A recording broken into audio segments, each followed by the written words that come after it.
right, well, it is just 6 o'clock here in Eastern time, so I will get us underway. I want to say welcome to everyone. I'm Stephanie Rao, Director of the National Council on Public History, and we are so excited to have you joining us for virtual NCPH 2021 and for our opening plenary today, considering the revolution, Indigenous histories and memory in Alaska, Hawaii, and the Indigenous Plateau.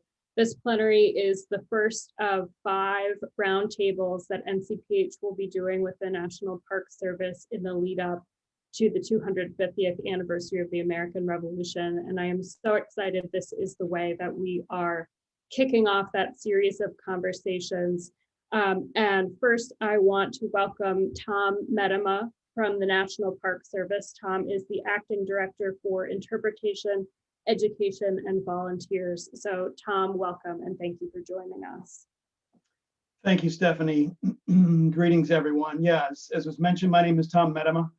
I'm the son of Bob and Sharon Medema and the grandson of Melvin Pauline Medema and George and Dee DeWind of Muskegon, Michigan.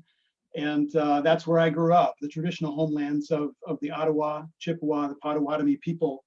And that wasn't a big enough part of my upbringing. And I will say that quite bluntly and clearly. And that's part of why we're here. That's part of the theme of what we're talking about. That's part of America 250. So I'm pleased not only to be the Associate Director for Interpretation Education, but also a lead in the Park Service for the America 250 commemoration. And this theme of the presence and persistence of stories is becoming more and more apparent to me through this work. And I also just finished a detail in Alaska. Many of you may not know that I just did 4 months as the superintendent at Denali National Park and Preserve, where I was able to immerse myself in that resource, meet those people, learn how to introduce myself properly in those settings, and learn about this topic, this persistence and presence of story. And just the quick story is when I drove in, I had arrived. I drove through Canada into Alaska, and then there's those license plates right in front of me all over the place, the last frontier. I was like, called my dad, called my mom, I made it, like the last frontier. And within my first day on the job, the locals in Denali were like, you recognize this is actually the first frontier, right? 13,000 years ago, way before it was the last frontier for those coming from Russia, from those coming from Europe and elsewhere. And that was a pivot point for me. That was a shift in my perception, right? That persistence of story, of that narrative, that traditional narrative of the last frontier. And it was the last frontier, that's true, for a certain segment of the world's population. Lesser known, but even more true, was that it was the first frontier for the peopling of the Americas. And so that presence, that persistence, those are things we have to keep pushing back against, keep illuminating. And I'm passionate about doing that work with you, for you, alongside you, as we move into America 250. And I couldn't be happier to have colleagues like Dorothy Firecloud, who's joining us today, and I want to introduce her next. She is our new Native American Affairs Liaison and Assistant to the Director for the National Park Service. She'll be relocating soon to join us in Washington, D.C. to help lead this effort and our broader efforts related to tribal affairs. So I couldn't be more pleased to have Dorothy as a colleague and to work alongside of her here in DC very soon. So with that, I'll turn it over to you, Dorothy. You are muted.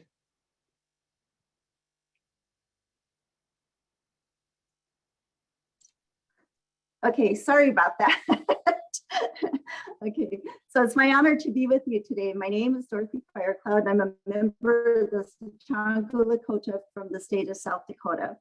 And I am talking to you today from the ancestral homelands of the Hopi, the Apache, Yavapai, Zuni, Pima, Maricopa, and Atum, who all lived in the Verde Valley of Arizona at various times in the past and used the area as a major trade route between coastal, Southwest, and Plains tribes. The Verde Valley to this day still has remains of almost over 800 pueblos, varying in size from those of just a few families to those of several hundred inhabitants. And the valley is still currently tribal homelands to the combined tribes of the Yavapai and Apache people. And I really welcome you to this important conversation today on behalf of the Acting Director of the National Park Service, Sean Benj. We're looking forward to working with the new Secretary of Interior, Deb Haaland, and know that many of these topics will be of greater importance to her and the new administration. So the next 4 years will be an exciting time for Indigenous peoples, and so many of the conversations that we're having now are going to be taking on greater relevance, which, really what it should have always had. But so my hope is that as Indigenous peoples throughout the entire United States, that we're no longer invisible and that our stories will be told the way that they've always should have been told. So anyway, thank you and welcome.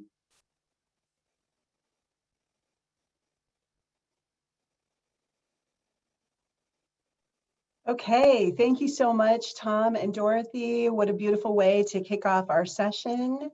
I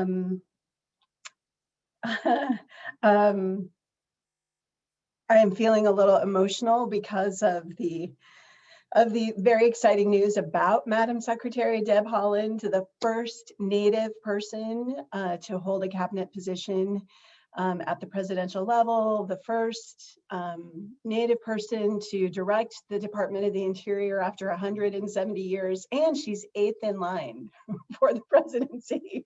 Not that we're wishing any ill will, but it's just very exciting to see not only Vice President Harris, but also Secretary Deb Haaland in those roles.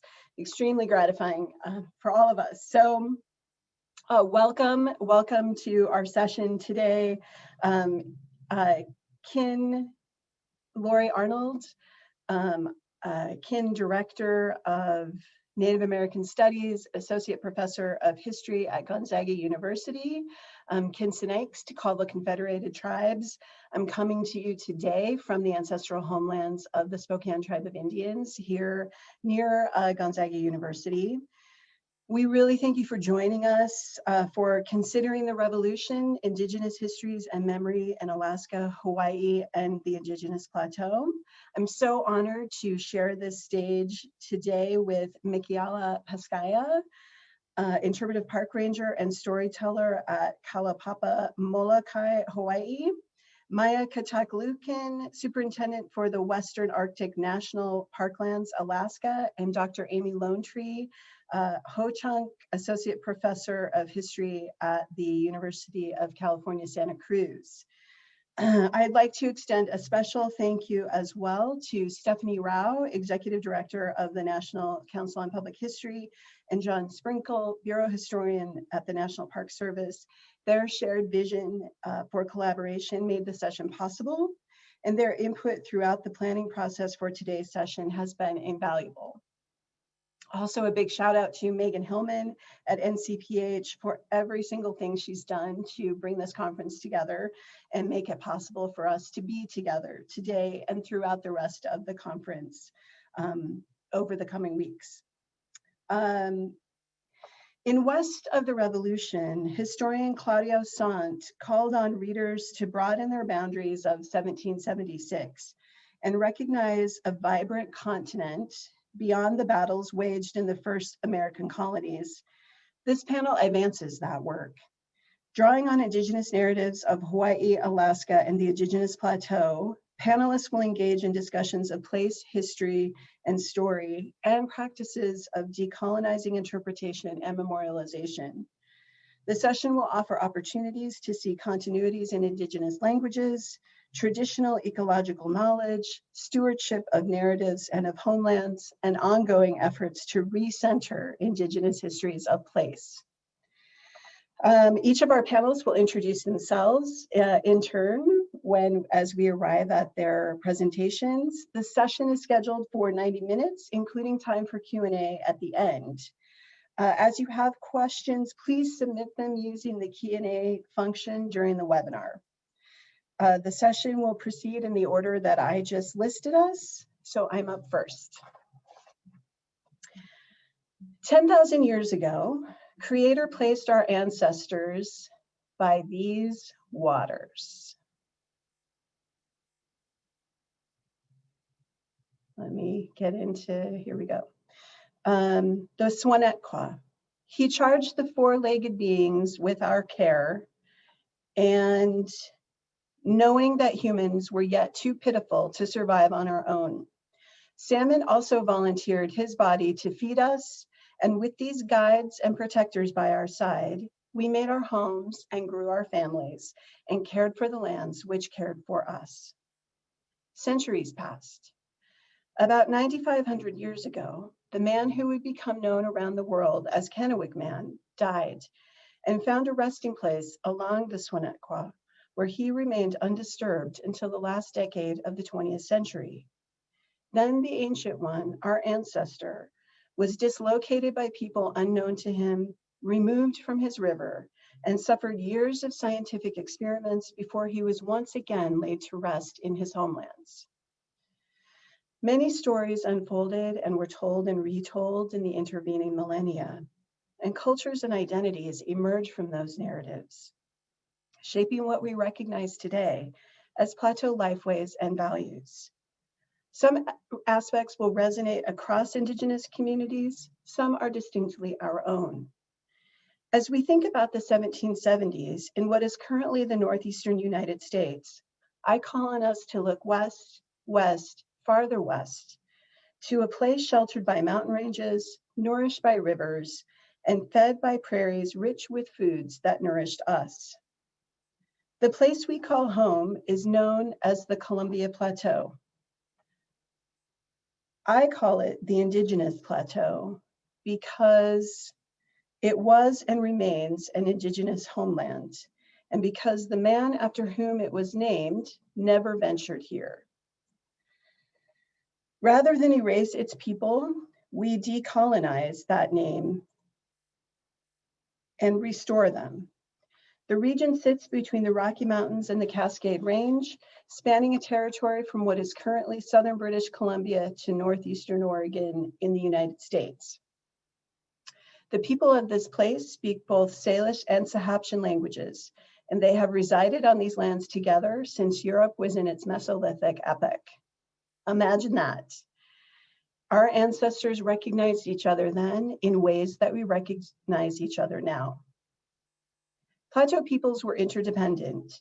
They typically lived in small group or village formations, joining other villages, sometimes separating into smaller groups at others. They practiced the seasonal round, a lifeway built from place-based knowledge of foods, animal migrations, and seasons. They were not nomadic, but practiced an informed cyclical migration that derived meaning from ancestral knowledge passed through generations. Interdependence allowed them to thrive in good years and survive in lean years, and trade and kinship with partners and families across mountains, plains, and rivers connected this place to much of what is now known as the American West. The horse arrived on the plateau in the first decades of the 18th century. The plateau would escape the arrival of outsiders, traders, missionaries, settlers, for another century after that. When we think of the 1770s and the noise from the guns and the cannons and the men in throes of battle and death fighting the American Revolution, it is important to contrast that with the quiet and peace of the plateau. Aside from the horse, it was a place largely unchanged since the Creator's time. Indigenous communities frequently observe how the time since colonial contact represents the equivalent of a few moments in the span of our histories.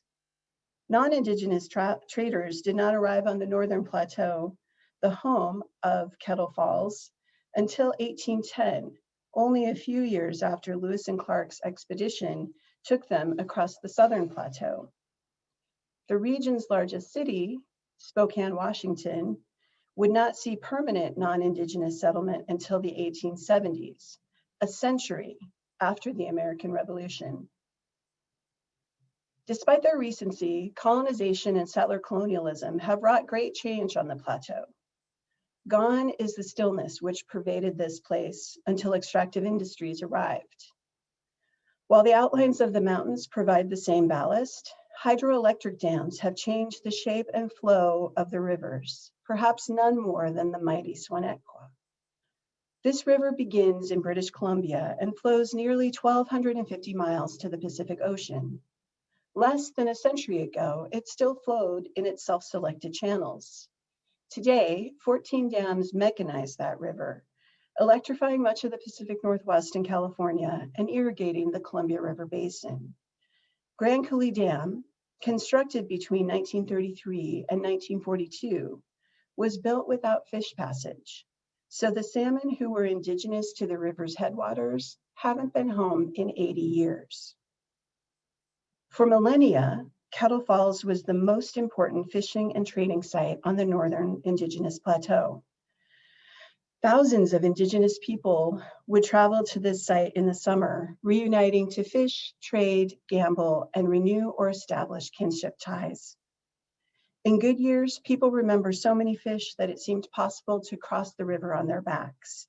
In lean years, when fewer salmon made their way up the river, people took what they needed to get through the winter, but left many more undisturbed so they could return the next year. The people took time to pass down stories, including one of how salmon came to be at Kettle Falls. Coyote, or Sinkaleep, as we call that trickster, was in search of a wife, and he was in a bargaining mood. He began a journey from the ocean, following the Swinequa and bringing salmon along with him. When he spied a village that was home to marriageable women, he paused and built a waterfall, which acted as a barrier for salmon migration upstream. Villages were happy to welcome him and the abundant salmon, but Sinkaleep would only leave the waterfall intact if a woman agreed to marry him. Several times he made this request, and each time he was laughed out of the village. Sinkaleep destroyed the falls in fits of petulance, promising the salmon would forever swim right by those spots. When Sinkaleep created Kettle Falls, he repeated his promises and asked who would marry him in return for his largesse. The people fell silent. Beaver, shy and reserved, stepped forward and accepted his proposal. Sinkaleep was so happy he made the falls larger and more beautiful for her, with many places for her to stay hidden while she observed the river and plateau people. The people gathered at the falls, and the falls sustained them for millennia, until 1941.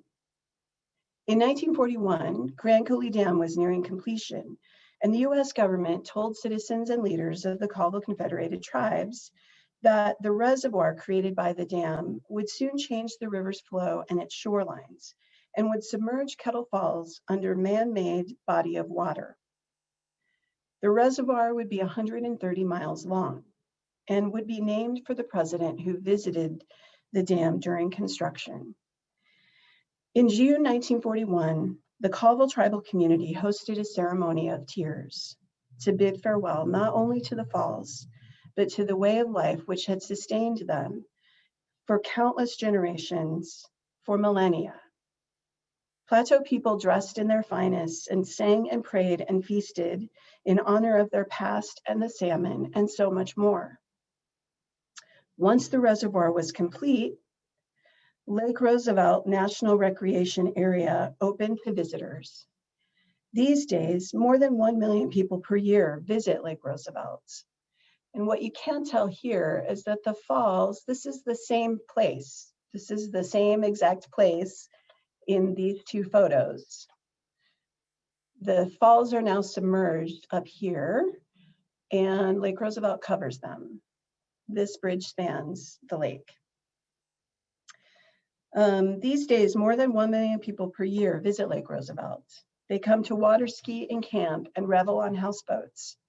For these visitors, Sinkaleep and Beaver and Kettle Falls feel as distant as the American Revolution, or perhaps Plateau peoples are entirely unknown to the visitors because the interpretive materials do practically nothing to acquaint visitors with this place. The NPS describes national parks as large natural places having a wide variety of attributes, at times including significant historic assets, while recreation areas are characterized as large reservoirs and emphasize water-based recreation.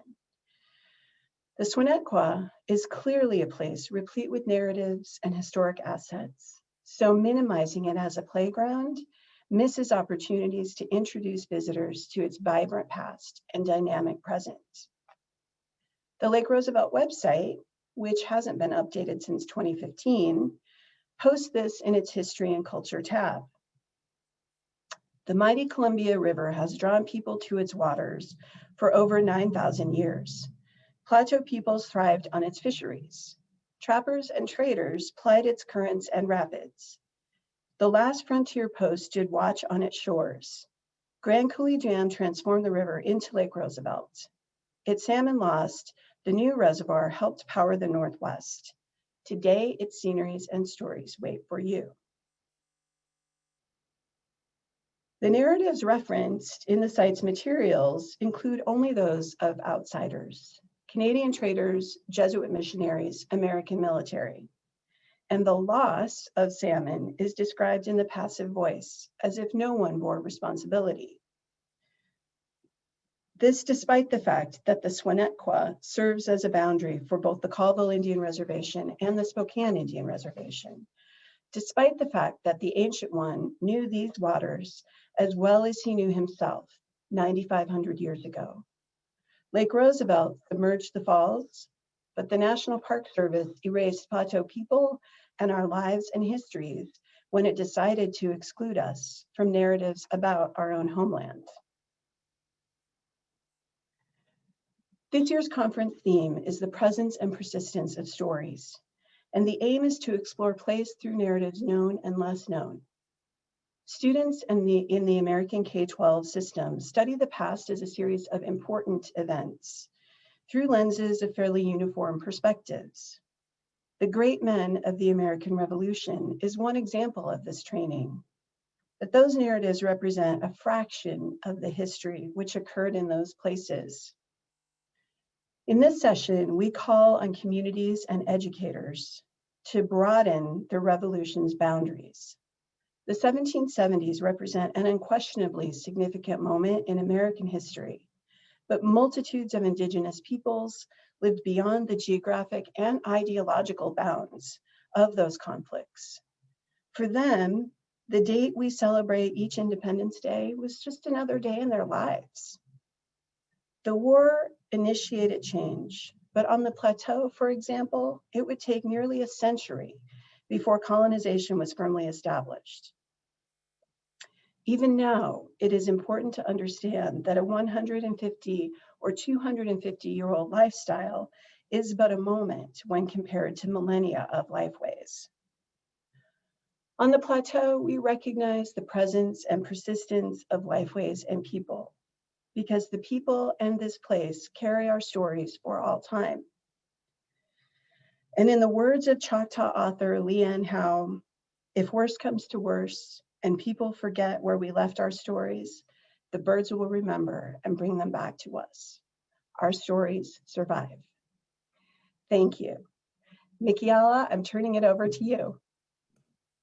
Aloha, mahalo. That was really wonderful and beautiful. Mahalo nui. Velina mai kako uva umiki ala kanani ona pua ayau peskaya kike kia le aloha me moani ki ala o le aloha ke keiki a hiona me kamohoali o a hiona ke keiki a le haleani ani me kale aloha o kalahui. I just traced 4 generations on my father's side. I descend from a long line of beautiful people with a collective history and knowledge and wisdom that was handed down for generations. I can recite my genealogy back 30 generations. And that means my children and my grandchildren are 39 and 40 back. And that's something that we hold very dear to us. And we know who we are, where we're from, and that we are entitled to all of their wisdom and knowledge and information that they have collected through the years. And that my responsibility is to malama to take care of that information and make sure it is available for the generations to come. So, topic at hand, we're looking at this timeline between 1776 and 1789. The United States of America is emerging. What's happening in the Hawaiian Islands? So if you haven't gathered yet, I'm from the beautiful islands of Hawaii, specifically Molokai. I work for the Kalaupapa National Historical Park. I'm the first interpretive park ranger for the national park that has been around for 40 years there. It's a historical park that curates the story of Hansen's disease and its effects on 8,000 people in the Hawaiian Islands. But really the story begins way before that. And so in order to interpret these contemporary historical accounts and just what's happening in the now, we got to look back as far as we can possibly look. And so we're going to kind of hone in on this very specific window of 1776 to 1789. So what's happening in the islands? Well, a whole lot actually, because by then my ancestors have figured out how to manage and develop complex land management systems, sustaining a population of over 1 million people in the middle of the Pacific Ocean, one of the most remote locations in the world.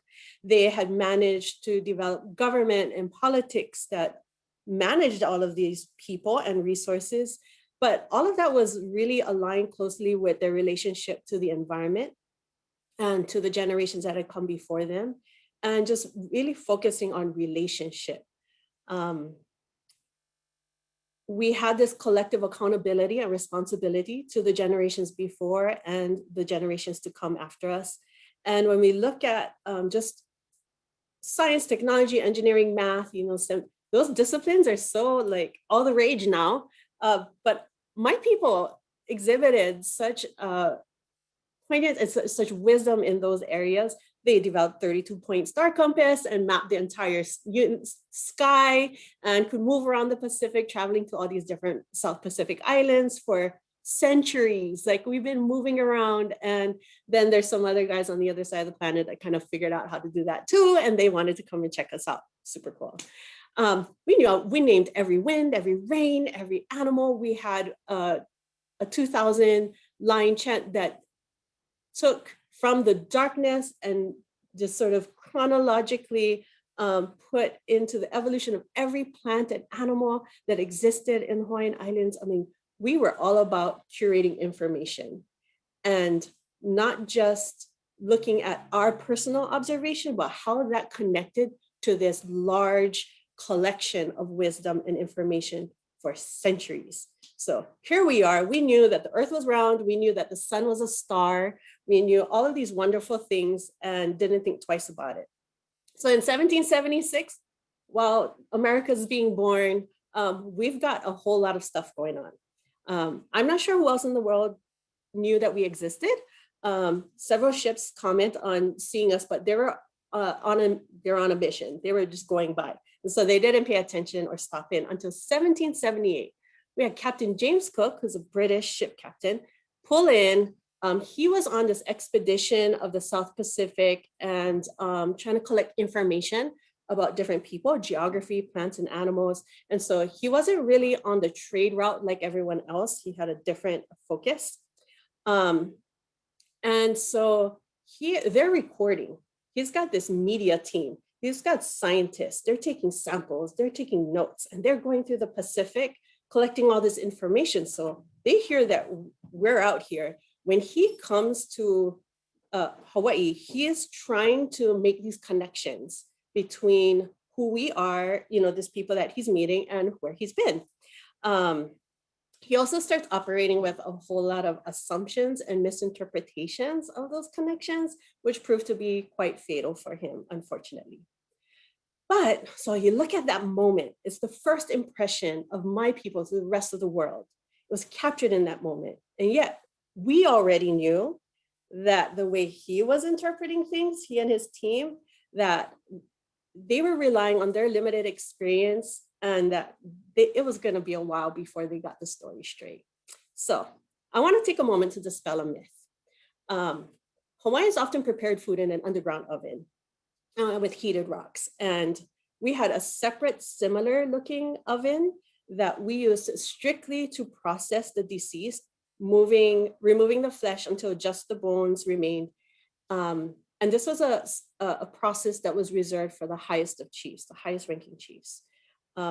So upon his death, Captain Cook was afforded the same treatment as any noble chief. His body was transformed and his bones were bundled beautifully, protecting and preserving his mana, his essence. And he was returned to his ship so that his people could continue their funerary protocols and honor him as well.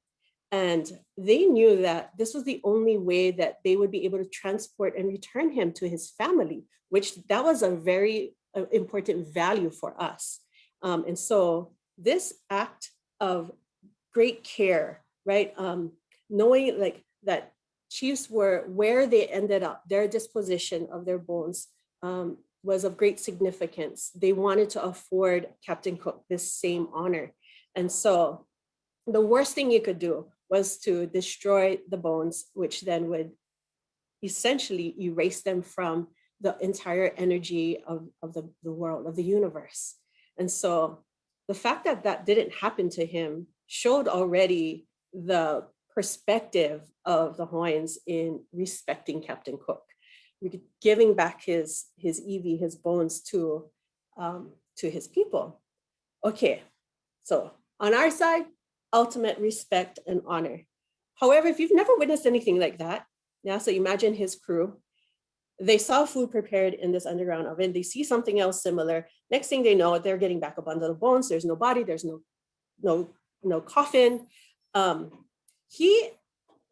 only, like they do the math and their perspective is, or their misunderstanding is that Captain Cook was cooked. They cooked the captain and they ate him. That's their perspective. And so the narrative that emerges from that experience is that the Hawaiians are savage, they are cannibals, they are ungodly, they are just, I mean, there was an appalling experience from their perspective of how their captain was treated because honor looked different, respect looked different. And because of that misunderstanding, here Captain Cook's crew leaves.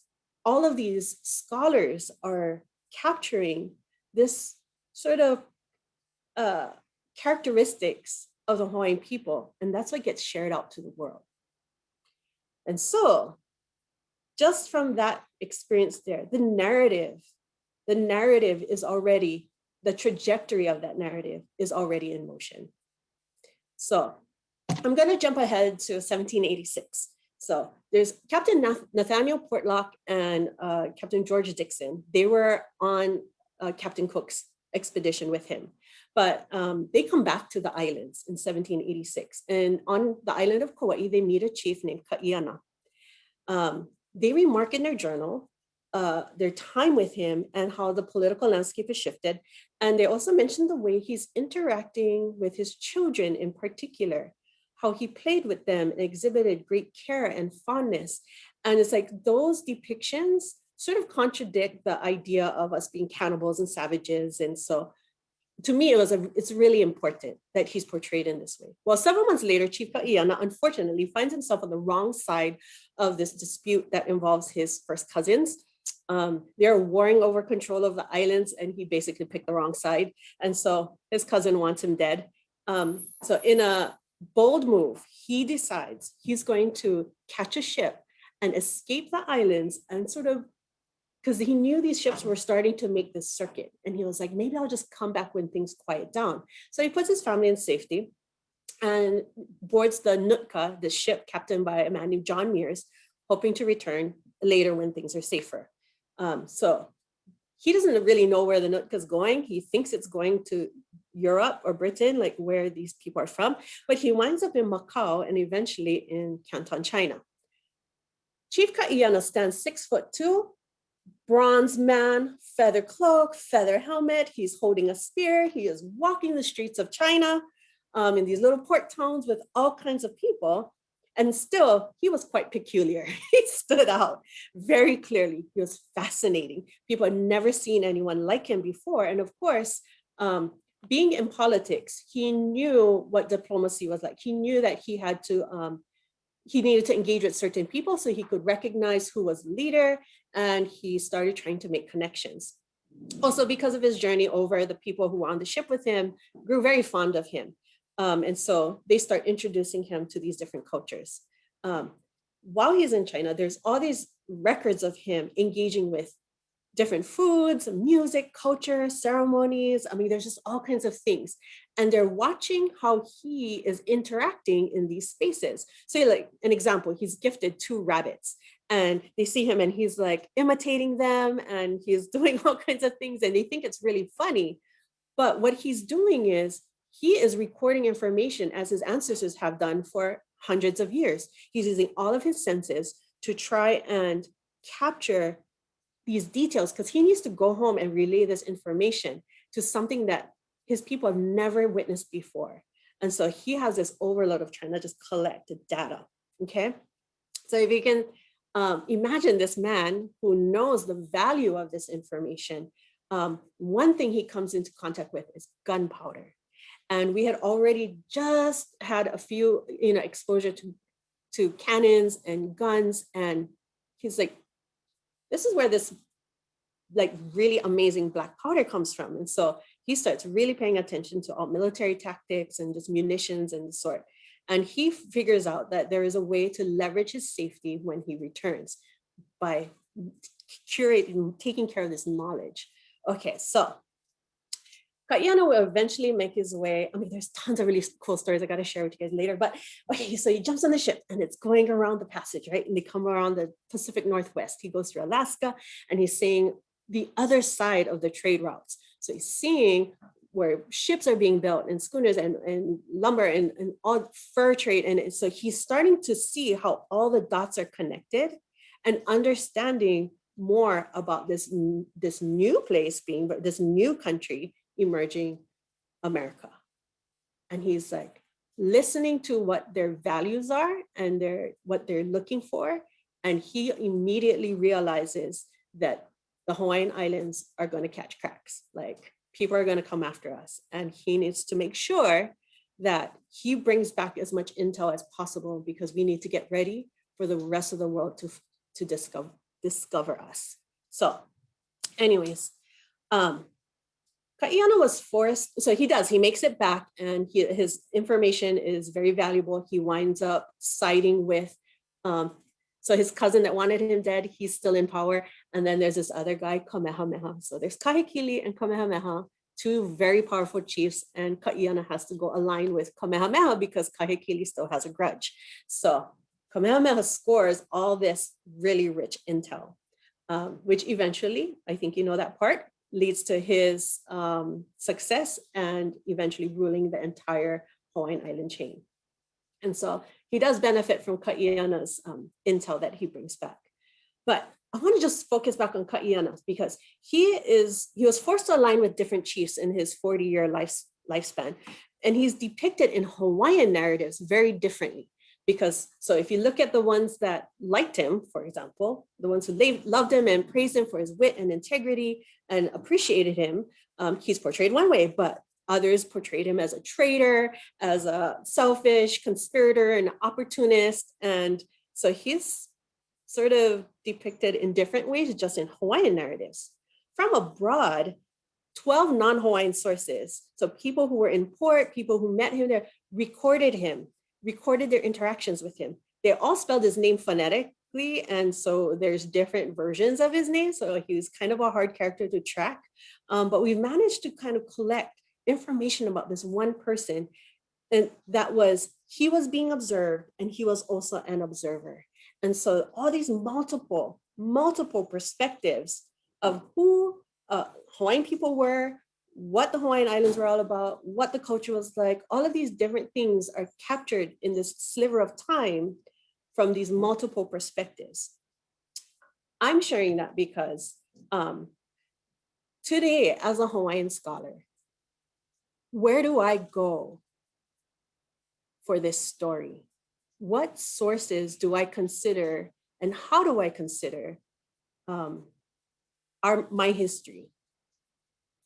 So we're looking at, if you just read Captain Cook's journals or his crew members' journals, and you formed your opinion on a whole group of people based on that perspective,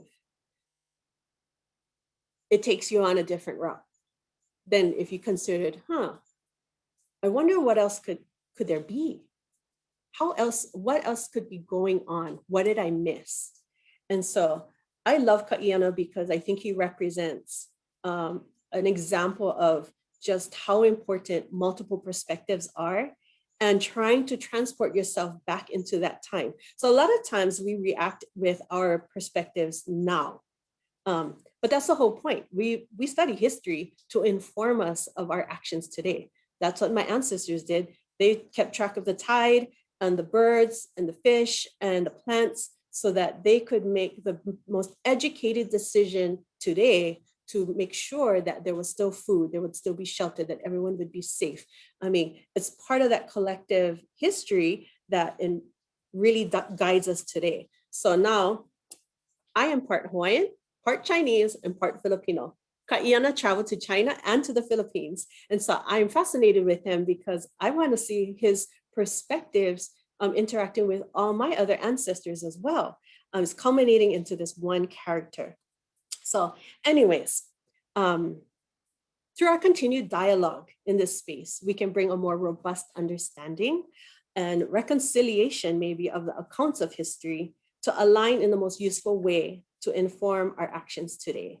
And history is going to continue to be reshaped, reanalyzed, redefined, and we need to revisit it over and over and over again, because you can just look back at where we've been for the last 200 years.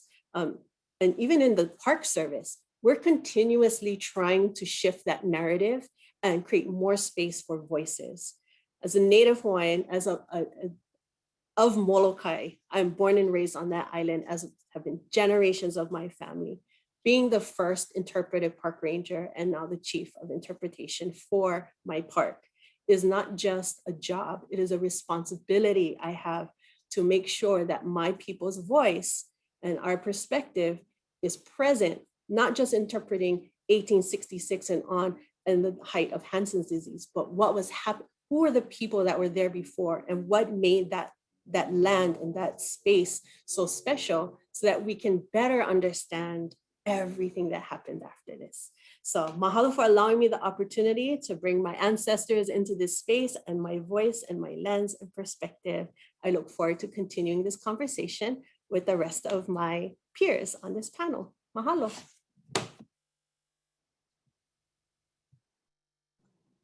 Limla Mikiala, that was beautiful. Thank you so much for sharing it. We are going to turn now to Maya.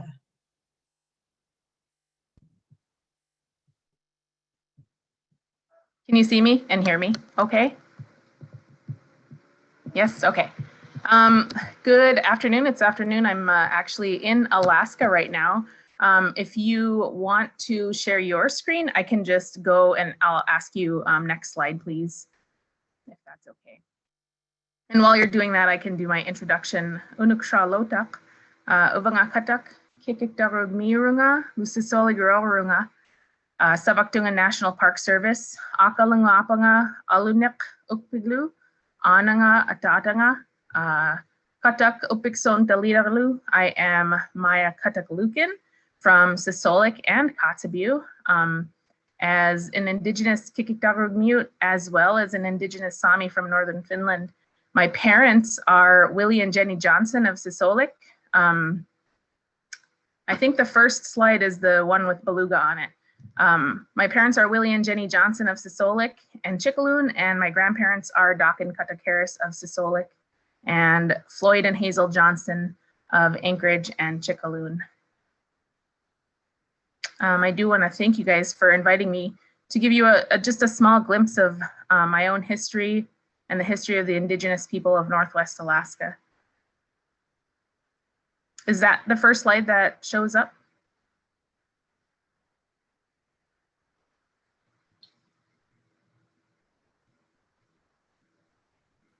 Yeah, so generations of knowledge is the first slide. Oh, okay, well, it must be the wrong presentation then. There's one missing, or more than one missing. All right, well, I guess we'll make it work. We'll figure it out, right? That's going to be, I believe, slide 4, actually, which is the Autobahn. You can just leave it on generations of knowledge, and then I'll I'll just move on. It's mostly just photos. There was a map, so I did want to acknowledge that we had, it would be slide 1, 2, and 3 are missing. So I did want to acknowledge the historic confirmation that took place today. Secretary Holland is definitely a sign of hope for every Indigenous person in this country right now. Representation, that's the first slide. So we can go to the second slide, which is the maps. Representation really matters, and I am thankful to the creator for Madam Secretary. I'll be discussing the area on these maps of Northwest Alaska, specifically around Kotzebue and Cape Krusenstern National Monument, as this is my ancestral homeland and the land that's provided for me and my family since time immemorial, or in Western science terms, 13,000 years. All right, next slide. So I do want to also mention and make sure all the participants understand that almost 100% of the history of the people of Northwest Alaska is written by non-natives with their own bias in mind. We heard from Mikiala earlier that that's also happened in the Hawaii area. And so, for example, the writings of the Honeycuts in the journal called The Alaskan Diary of a Pioneer Quaker Missionary. It's one of the hardest books that I've ever read as an Indigenous person from the area that they went to. It shows firsthand the destruction of our culture and traditions because of the bias of those two missionaries. So our culture and traditions are passed down orally from generation to generation. We actually did not have a written language until missionaries came and taught us English in the early 1900s. And by taught us English, I mean forced English upon us and our people. My family's first language is not English. Mine is not English. My mom's is not English, and so on and so forth. So all of my history that I have is also, passed down orally from my parents and my grandparents. And I also want to make sure that people understand that the Indigenous people of Northwest Alaska, we were here before the pyramids of Giza were built. We were here before Stonehenge. We were even here before the Roman Colosseum was built. Our traditions have adapted to new technology and new tools, but the root of them have always held the same values for at least the last 600 generations. Next slide, please. So this is Audubon Kotzebue and then a no-attack woman with child, and I'll tell you why I put the two next to each other. Our timeline of colonization is different than most Indigenous nations south of us. The weather made it very impossible to travel to in the winter unless you had resources to survive. So the first contact that my ancestors had was in 1816 by Audubon Kotzebue off the shores of Cape Krusenstern. What was happening in 1776 for our people was the same as what has happened for 10,000 years before that. No contact with colonizers because of the geographic location. So I'm going to talk about what happened after that because that's actually written down by non-natives. So according to Ernest Birch, most Europeans were interested in exploration rather than exploitation at this point. Audubon Kotzebue didn't even actually step foot on the land of Cape Krusenstern, what's now known as Cape Krusenstern. He simply interacted with local people from his ship that was safely away from the shallow waters. He described my ancestors in his journals as, quote, let's see, I wrote it down, middle size, robust, make and healthy, motions are lively, and they seemed much to include sportiveness. Their countenances, which have an expression of wantonness, but not stupidity, are very ugly and dirty. So I want you to let that sink in. So the very first non-native explorer, because like Hawaiians, we had native Indigenous people who mapped our entire area. We have traditional trails that are thousands and thousands of years old. So our first non-native explorer and the first words ever written about us in a language were ugly and dirty. And he goes on to say that they had a frightful appearance. They had hair hanging down. and holes near their mouths and tattoos on their faces. And women had beads in their hair. And this is the type of woman that he would have seen. This is a little later photograph than you would normally have seen in that area, but this is an ancestor of a Noatak woman and a child. And so seeing somebody like that and assuming that they were ugly and dirty is exactly what I want people to understand. Next slide, please.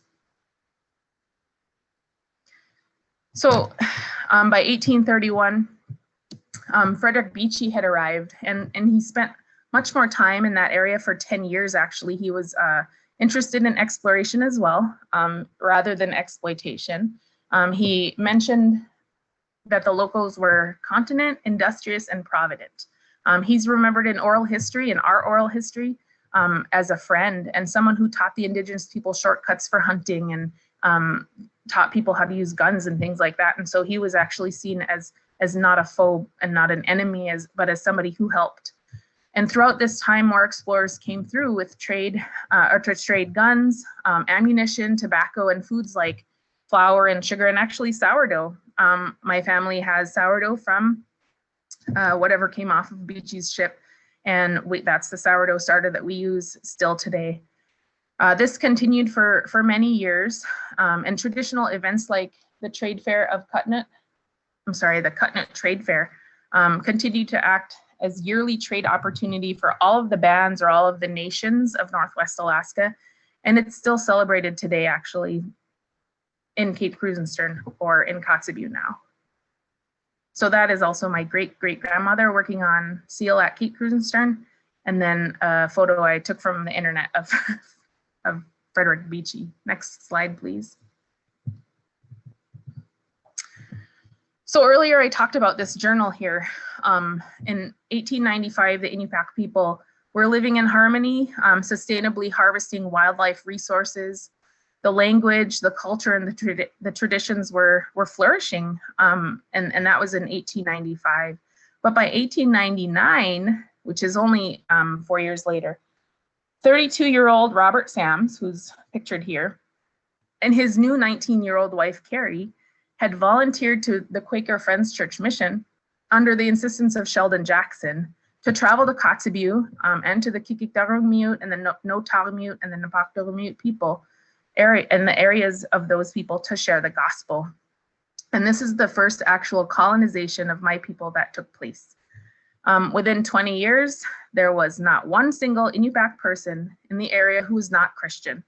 And much of our dancing, our traditional medicine, our medicinal practices, they were all gone.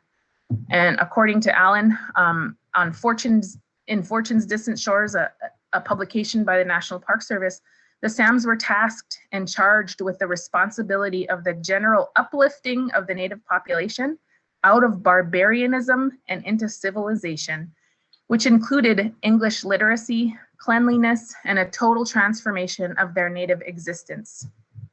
And these are taken directly from the scribes and from the rolls of Sheldon Jackson's, I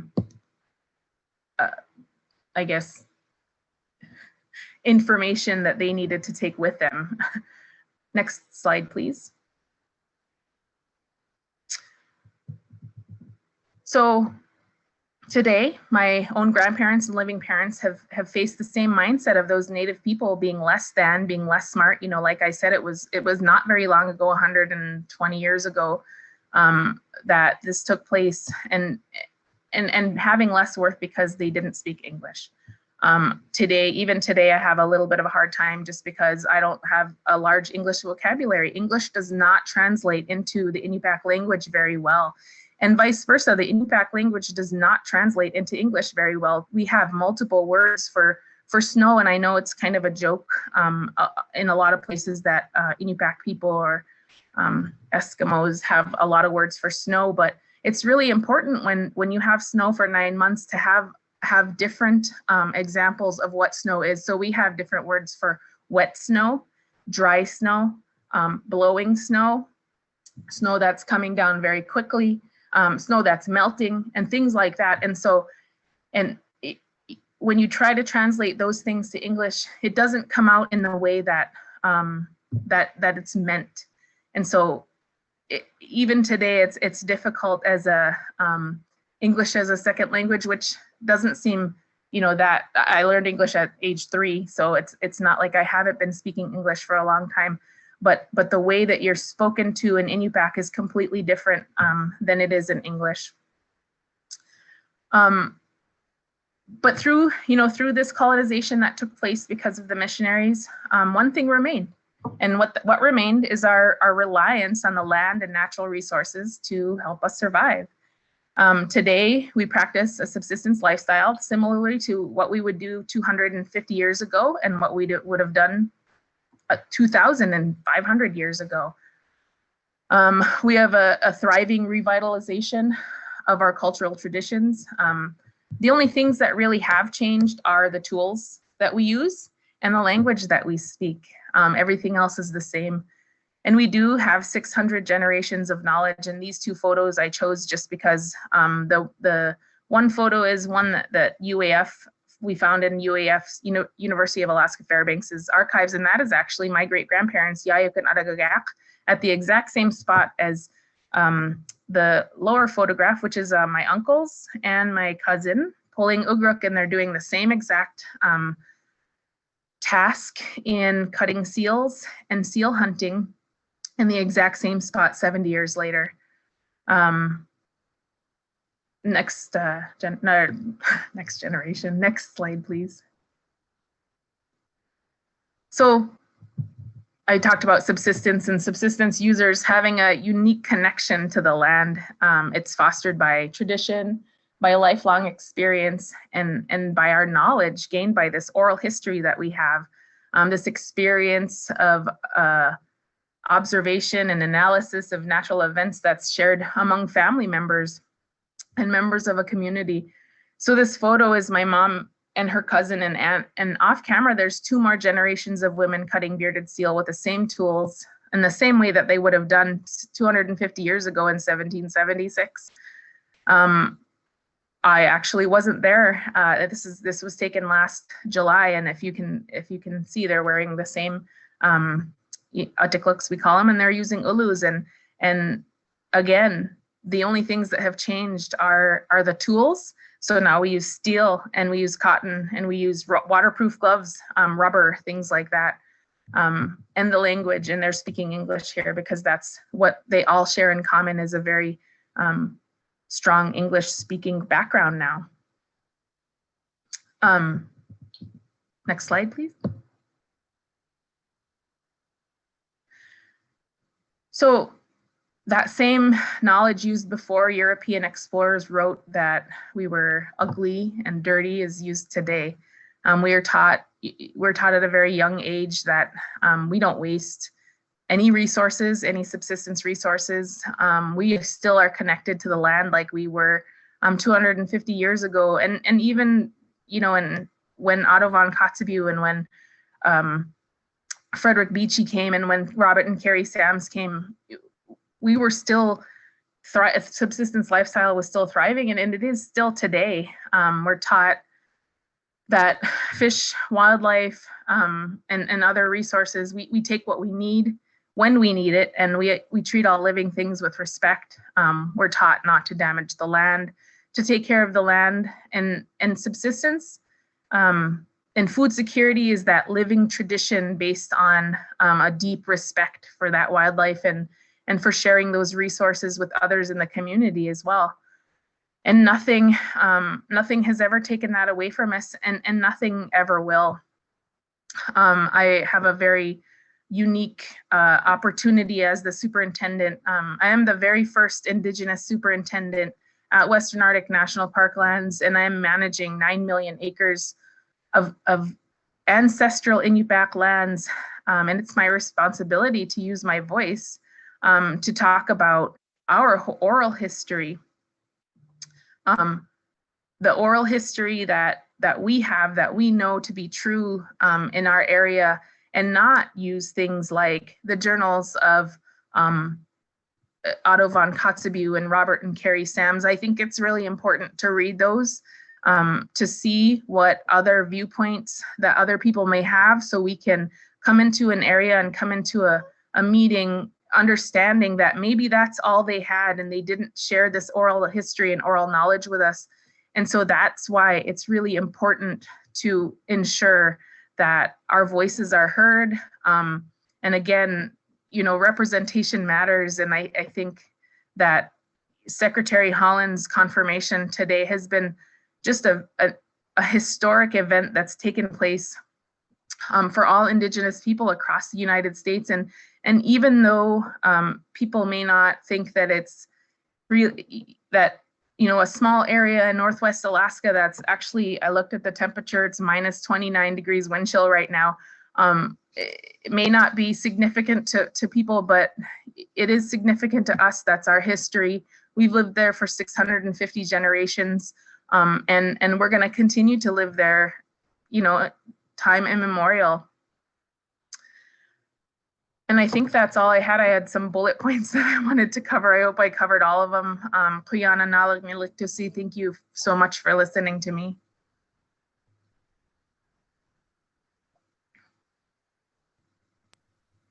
Thank you so much, Maya. That was beautiful. Thank you for sharing those family photos too. Wonderful. Okay, Amy Lone Tree, we turn it over to you. Thank you. I'm going to share my screen.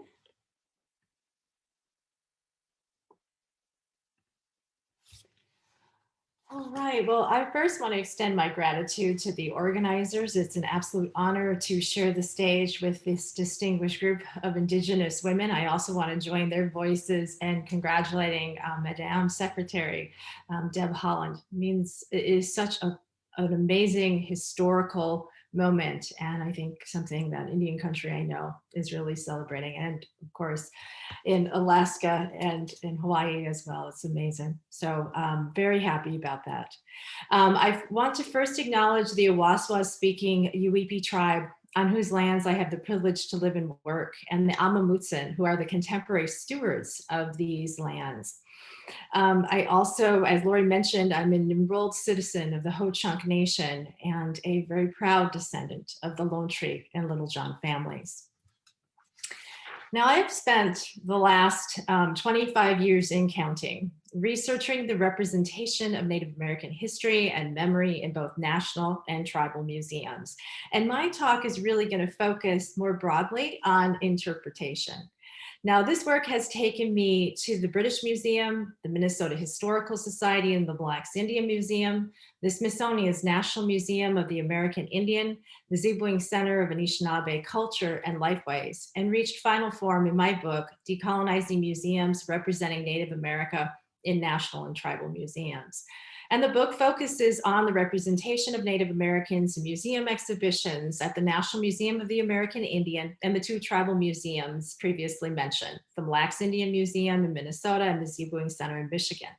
And through an analysis of the dynamic and complex process of determining exhibition content at these institutions, I explored the changing representations of Indigenous history and memory in a diverse group of museums that hold significant Native American cultural resources. And where is this? There we are. Now, my overarching argument is rooted in the belief that museums should serve as sites of decolonization through honoring Indigenous knowledge and worldview, and by discussing the hard truths of colonization in exhibitions in an effort to promote healing and understanding. Several of the sites that I examine move us forward in efforts to decolonize museums through the privileging of Indigenous voice and perspective, serving as sites of knowledge making and remembering for our own communities and the general public, and by challenging stereotypical representations of Native people produced in the past. Further, critical discussion and hard work, however, needs to occur.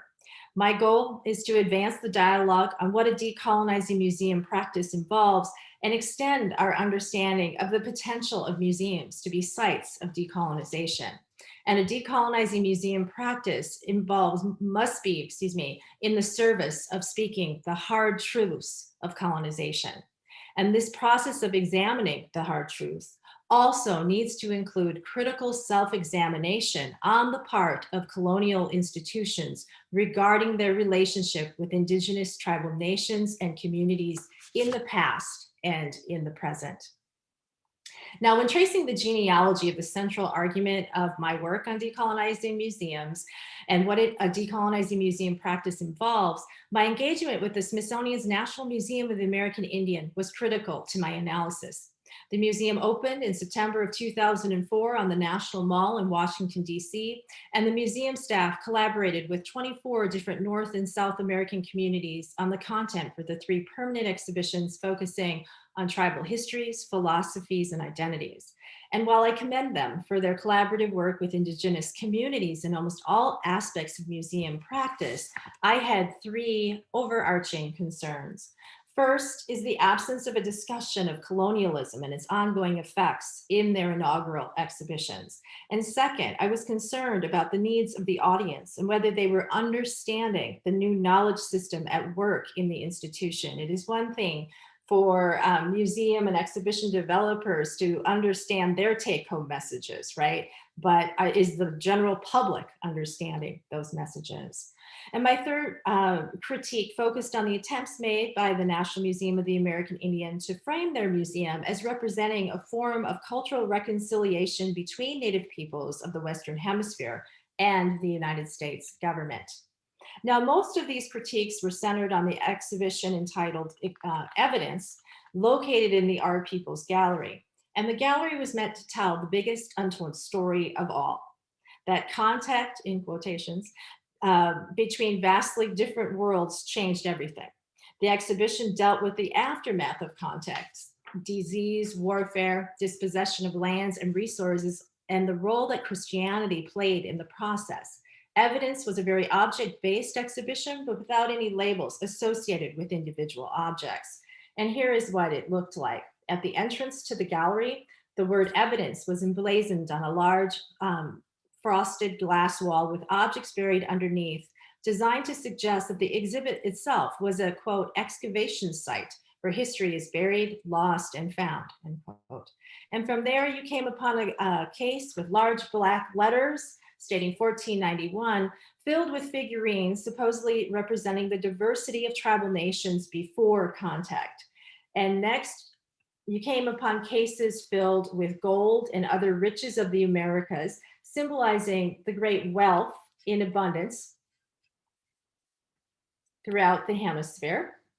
And from there, you saw weapons such as swords. And then here's also another image of the guns cases. And one could assume that these weapons were used to plunder those resources.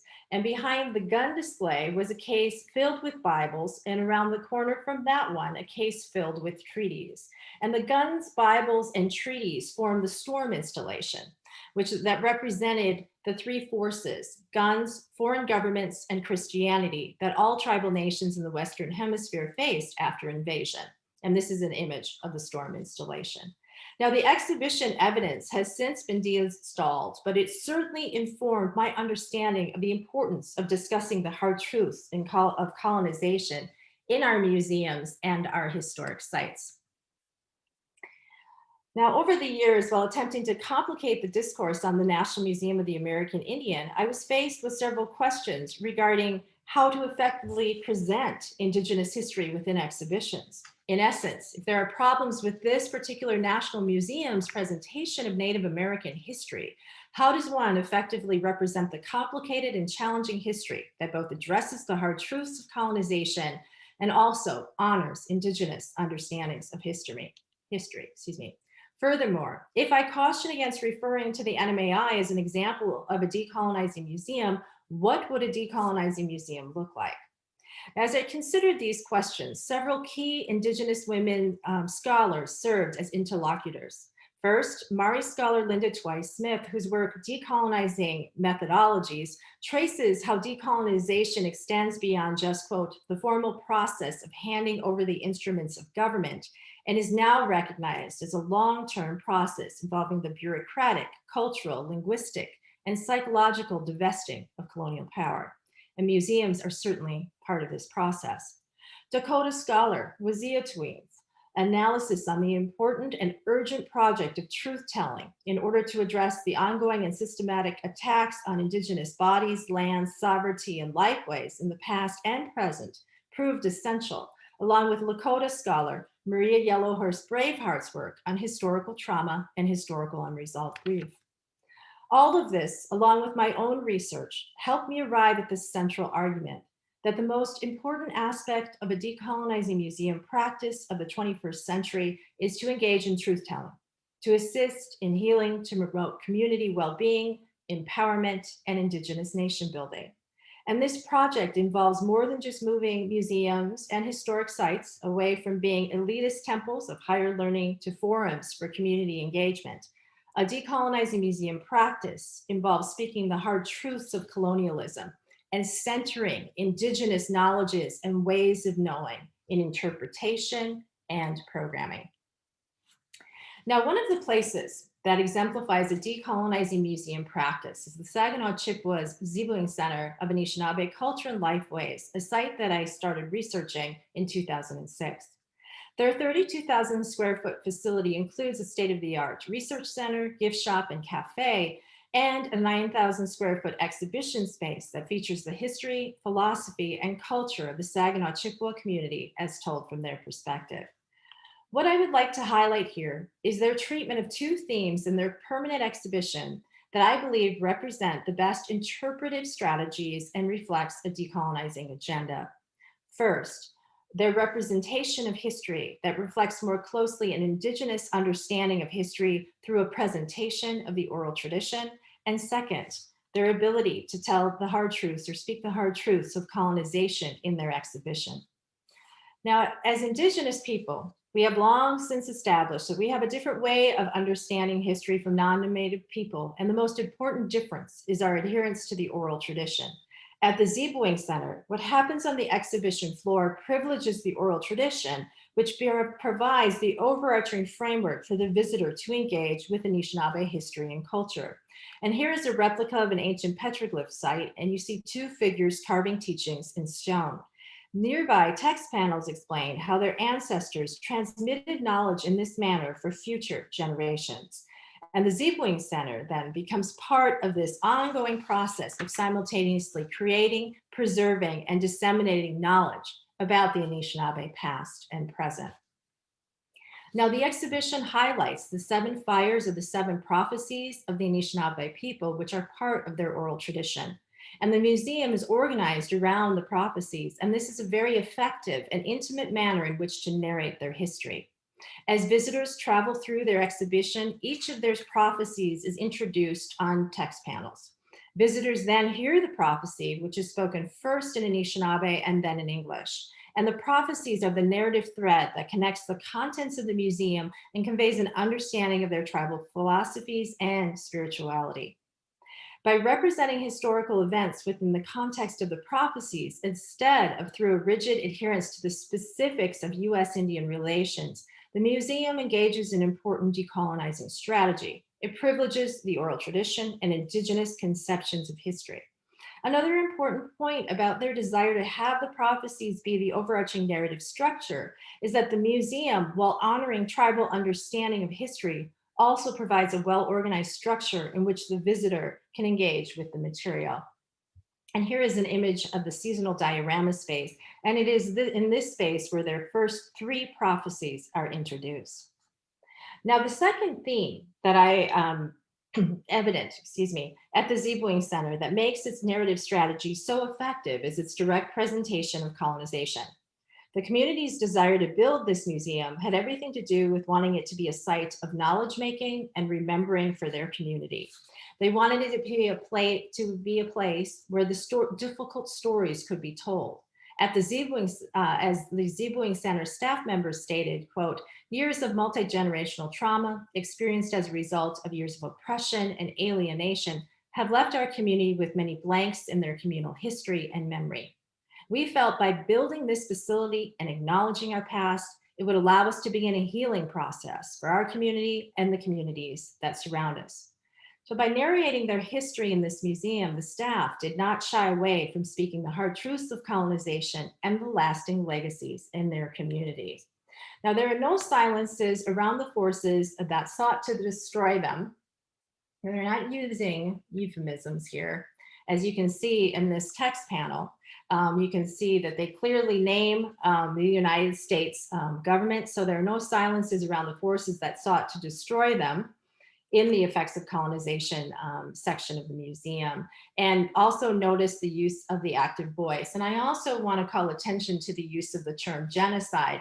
It was at this tribal museum, this was the first tribal museum, I should add, where they actually used the term genocide in their historical interpretation. Now, in the section of the museum where the hard truths are spoken, in the effects of colonization gallery, the exhibit focuses on the tragic period in their history that includes loss of land, lifeways, and language. And the design elements in this section also kind of give this sense of intense pressure. It's where the design elements kind of support that. It is here that the walls literally begin to narrow, thus giving a sense that the world is closing in on them.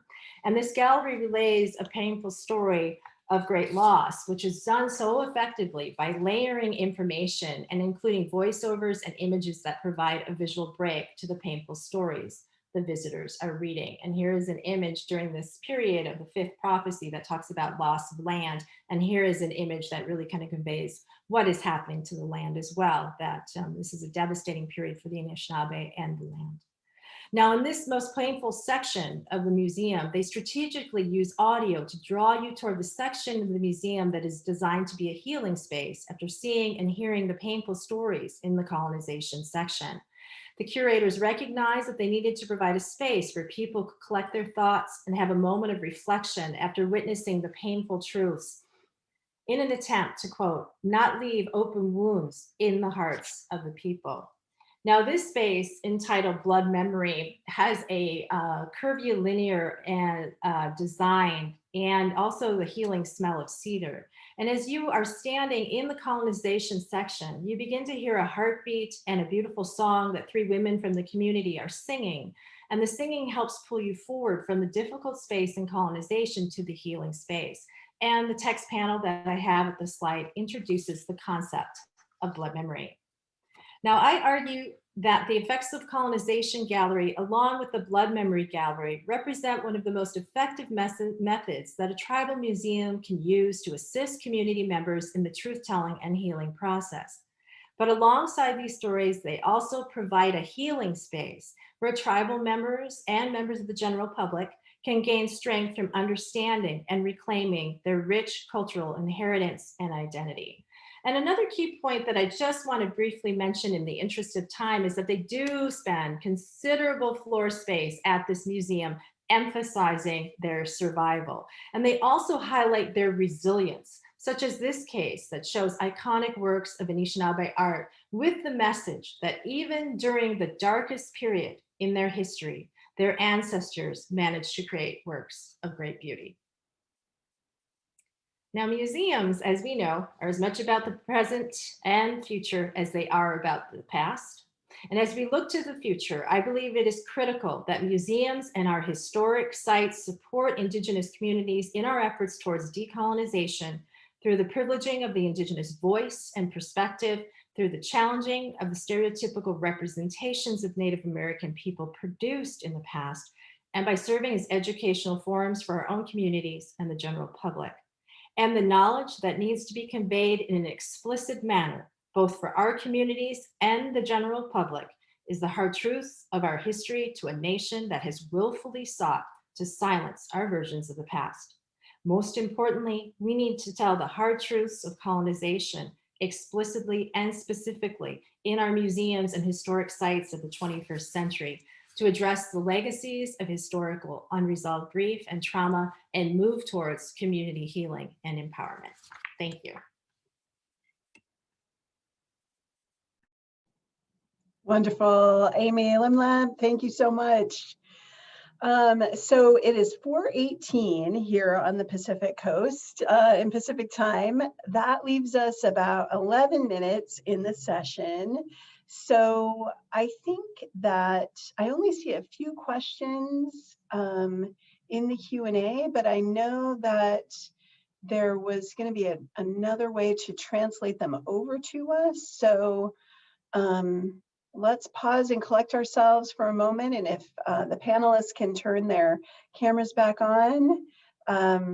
This was such a beautiful session. Lim Lemp, thank you all for joining us. I learned so much today, and it's just so beautiful to share the stage with you and to hear how each of us talked about Madam Secretary today, and to share this exciting day with all of you and with all of you in the audience as well.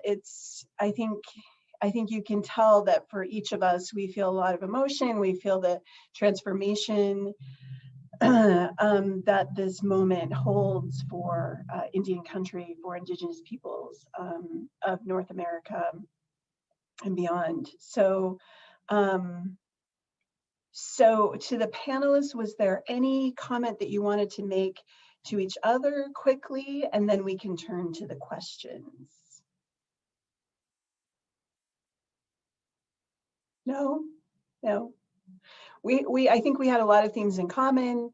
I think confronting the hard truth, Amy's message about that applies, of course, to all interpretation, not just to museums. So all of the National Park Service folks joining us as you're thinking about your own sites, how do you understand the stories of the places where you are? How do you learn them? How do you interpret them for the public in ways that are meaningful?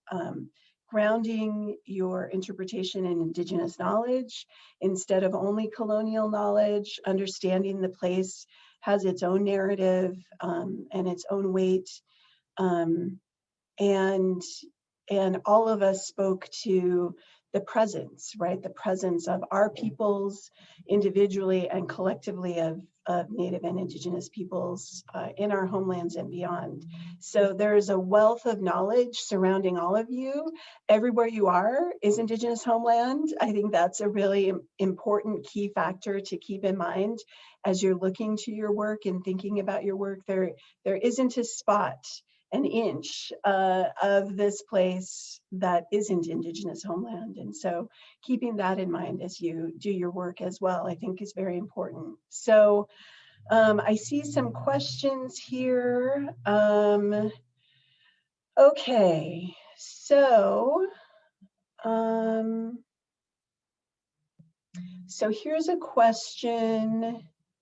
As we plan for America 250 in the National Park Service, what advice do you all have for the work the agency needs to do in integrating Indigenous perspectives throughout the interpretation of America 250? Given Native knowledge of the land and threats of climate change, to what extent should we frame the commemoration of America 250 as a question of where will we be 250 years from now? Okay, who wants to take that question?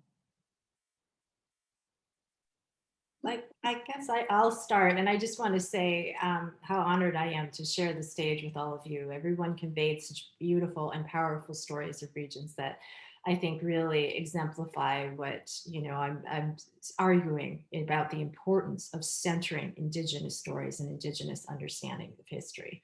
And I think this kind of then leads to my response is that I think that those stories, Indigenous stories, need to be centered. And in terms of methodology, I mean, I've been working in this field for a long time now. And the first thing is the importance of building relationships with local Indigenous communities and the importance of establishing advisory boards. That has to be absolutely essential. And one of the things I've had my thinking on what decolonizing work needs to include. And I also think that needs to include critical self-examination of the particular site that you are working at. What has been your relationship with Indigenous people, and how can you move forward and build partnerships in a really powerful way? But as Lori said, this is all Indigenous land, and you need to center the stories of the Indigenous peoples on whose homelands you're on. That is a very important Indigenous protocol. But it is definitely, I think, the way forward as the National Park Service moves with their interpretive plans, that it has to be in consultation and collaboration with Indigenous people. Great. Limlet, thank you, Amy. Yeah, I mean, I think the example that I use from the Lake Roosevelt National Recreation Area, that's, you know, there are 3 tribes right around that space. 2 of them border that reservoir. Both of those tribes would be happy to be involved in that interpretation. And the tribes have great local partnerships across the region, but also with the NPS. You know, the NPS rangers patrol that reservoir. So they do a lot to keep that reservoir safe for our communities. And I think just inviting them into the interpretation instead of splitting those roles into maybe enforcement and interpretation, and recognizing that the way to work together is to bring all those voices in. You know, this is, even though Kettle Falls is gone, we have a salmon ceremony at that same spot every year. And that has, you know, that has been revived in the last decade.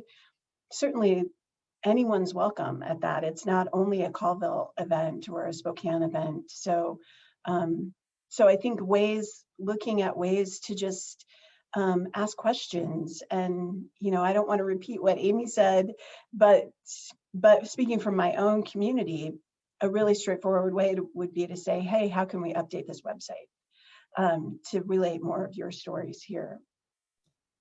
Okay, let's go.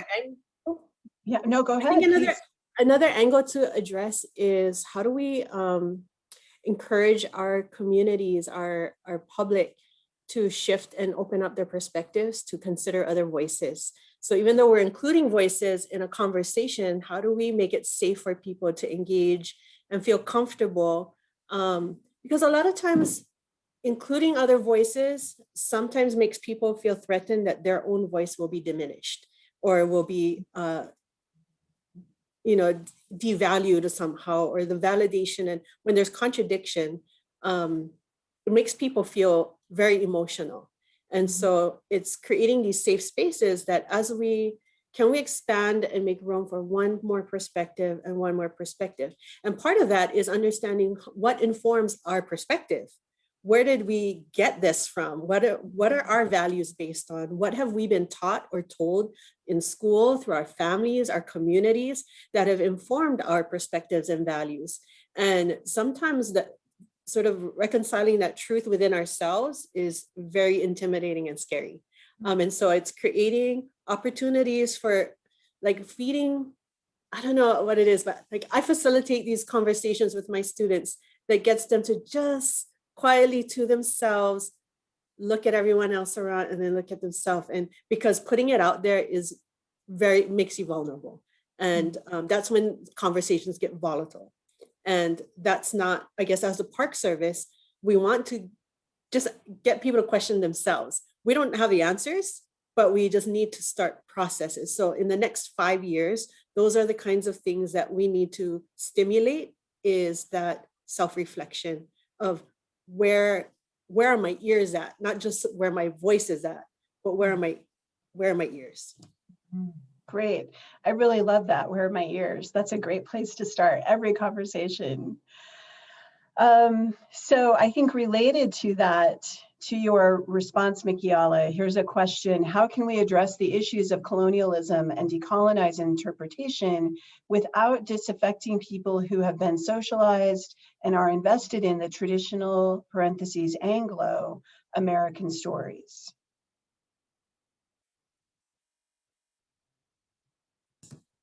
You know, I live on a small island, and then I wear an arrowhead.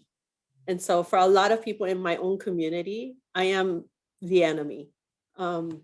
They look at they judge my role or stepping over the line. And, you know, I'm yeah, I get called lots of names, but I gladly take that on if it's going to start a dialogue, because also my reputation, my genealogy, all of these other things, that cultural capital comes into this conversation. I'm walking in with that. And so you can look at me with this lens, or you can look at me with this other lens, right? And if at some point I am given the opportunity to have a conversation, that's my job, something I embrace in trying to get you to start thinking differently. So I guess it's a challenge, but I think that if the more Indigenous people that assume these roles and start to take control of those spaces and curating, just sort of facilitating those conversations, we're going to create a safe space for everyone. And I'm going to say that I can appreciate other people's experiences, like I shared in my talk. Like, okay, I get it. You were working with what you knew at the time, and that's how you interpreted us. And so I try to translate the other perspective and go, this is what a Westerner might have perceived. How do we then, we're better than that. So come on, let's work from this side and bring those perspectives together and find out, like, just sort of find the peace in knowing, okay, we were both wrong, or so-and-so is wrong, you're right, or whatever you need to do. But how does that inform who we are today? And what are we going to do with that now that we've come to this space? Because there are a lot of people holding on to some really heavy traumas, and that's preventing us from moving forward in a number of spaces. And that's been unproductive to me anyway. There's been a lot of, because we're holding on to the emotion behind it. So those people are gone. They're not alive. That's history, So how are we gonna take that and bring it into a space of constructive growth and sort of empowerment for so many people who have suffered the disadvantages of these misinterpretations back then? Mm-hmm. How do we then just keep moving in a positive direction? Thank you. I would like to add to that too. In Northwest Alaska, I actually have only worn a flat hat one time. I'm a superintendent. I've only put it on one time, actually, for a photo because they told me I had to. One of the first things that I did as the superintendent was to have a meeting with all of the tribes in Northwest Alaska, and I was called a lot of names. And it actually took, I think, the third or fourth meeting in the village that my mom and my grandmother are from. One of the elders stopped them from basically yelling at me, and said, "She's from here. She's one of us. What are you yelling at her? She didn't make these decisions. She didn't do this." And so then with that opening, I was able to say that that's true. I understand because my parents went through this. They're alive. My grandparents went through this. They're alive. They were arrested, and their guns were taken away, and all of these things were taken away because all of a sudden, boom, we had federal land up here without ever having land. People owned land, and we're not landowners. We share everything. And all of a sudden, they were like, you own 160 acres, and you own this 160 acres, and there is a boundary now where you can be and where you can hunt and where you can survive.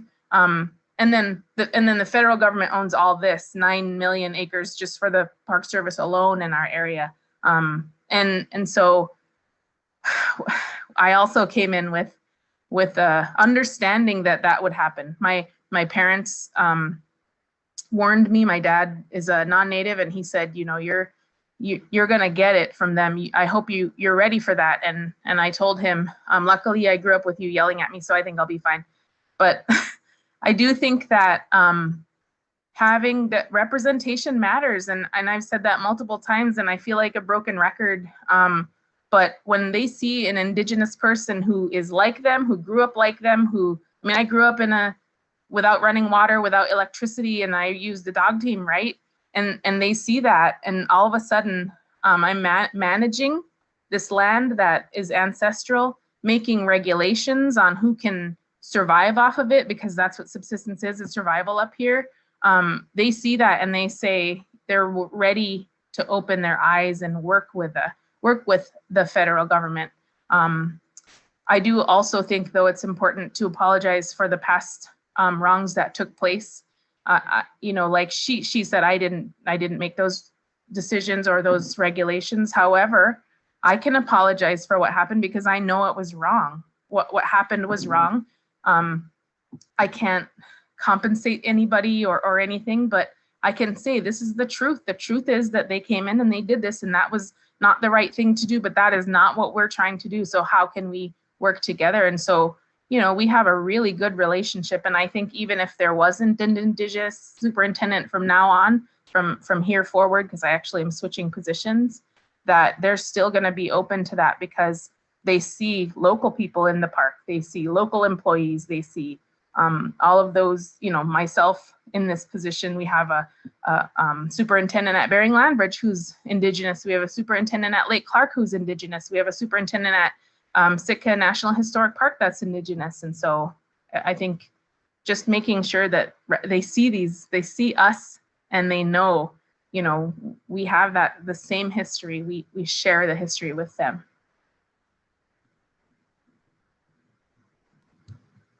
Thank you. Thank you so much. One of the things that I've heard in conversations around the work that the shared work that we all do, and from tribal communities and tribal people, is people want accountability. And so one way that I talk with students about this is, you didn't enact anything in the past, but you have accountability in the present and the future.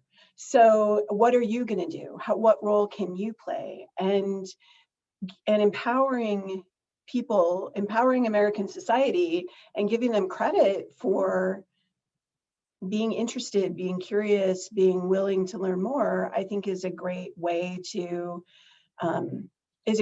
start. And certainly that's the approach that I take with the students. You know, you're in this class for a reason. You were interested in this. You can't just passively receive this information. Now, what are you going to do to engage with it, and to pass it on, and to share it, and to make these changes? So I think that's a way that we can think about our shared work together. Well, I want to be sensitive to time. I know there were still a couple of questions left, but we are a few minutes over our time. You can find all of us. You can find our email through our friend Google can find us. And I would encourage you to reach out to us if you have additional questions. This will be published. The four of us are collectively writing an article for the public historian that will be published in the fall. That will be free and open to the public through some method. And then these, each of the 5 conference sessions around this topic will have its own publication that will be bound and provided also free of charge 5 years from now. So 6 years from now, you can look forward to that, but more immediately, you can see it in the Public Historian in the fall. Okay, Linland, thank you everyone. Have a beautiful day in Indian country, in Indigenous homelands, wherever you are. Bye. Thank you, everyone.